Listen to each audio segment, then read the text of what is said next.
Hello, I'm Phil Svitek, 360 Creative Coach, and it's my pleasure to have you join me for this lesson. And today I want to focus on the idea of just-in-case versus just-in-time knowledge. Now, before I fully explain what that means, let me give you Gary Vee's perspective, which I wholeheartedly agree with. And other people have kind of stated this, like Jim Quick talks about this as well, and plenty of other thinkers and great minds. But it's this idea that we love consuming information, but we don't love always doing the things with that information. And, there's a great quote in The Way of the Peaceful Warrior is, this guy asks the main character, hey, do you know how to clean a windshield? Knowledge. The guy says, yes. And then he turns to him, he said, as he throws, I forget the thing, but basically the thing to clean the windows, and he says, well, wisdom is doing it, right? So wisdom is about doing the things that you know.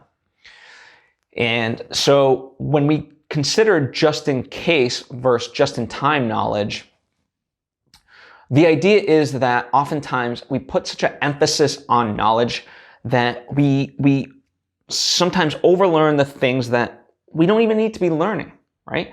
So just in case is this idea that this idea that you're just learning for learning's sake, right? You're like, it's almost like it's the knowledge equivalent of hoarding. You're going from book to book or YouTube video to YouTube video, course book to course book, what the number of plethora of things that you could, the ways that you could be gaining knowledge, but you're not really doing anything with it. In fact, it's hindering you because you don't really need that information to do the things that you know you should be doing, right?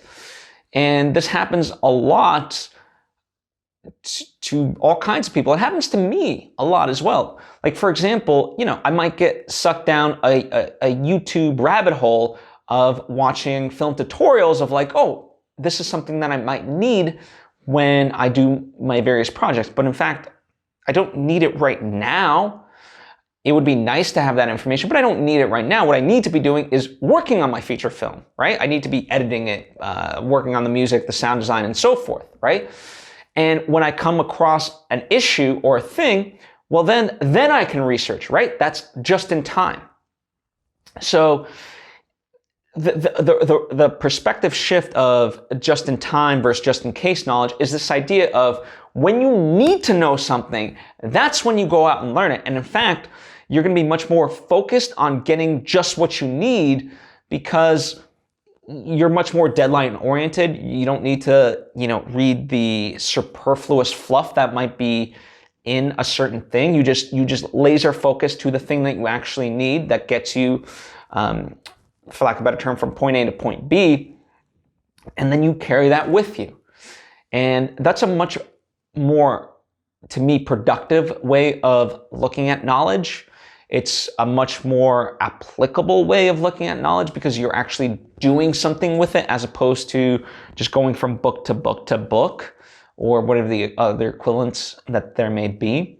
So really consider that because, there's that other term, paralysis by analysis. Well, in a way, when we put such an emphasis on knowledge, that's what happens. We get paralyzed by it and we don't do anything. And, I see this a lot of times in artists as well, and it's happened to me too, if I'm to admit. And it's the idea of like, oh, I can't do that because I don't have enough knowledge. No, you would just need the baseline knowledge and just go after it, right? And that might sound hypocritical because I am an advocate of studying the craft.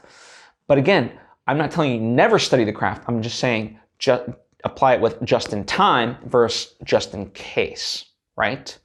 So I'm more of a fan of you doing things versus just stagnation because you feel like you don't know everything. So hopefully this motivates you to go out and kind of do the things that you've not been doing simply because like, oh, I'm not well enough researched over this, whatever the case may be. Please go out and learn when you must, but do. That's it for this lesson. I truly appreciate you taking the time to tune in. Hopefully it has impacted you in some small way. And if you'd be so kind, please share this lesson with a friend who you think might need it as well, who would benefit from it. I would appreciate it, as I'm sure they would. And if you haven't yet subscribed or followed me, I encourage you to do so. That way, if you enjoyed this lesson, you will be notified of other lessons of this nature right when they come out. And feel free to check the back catalog, as they say, as well. Anyway, thank you, and I hope to see you next time.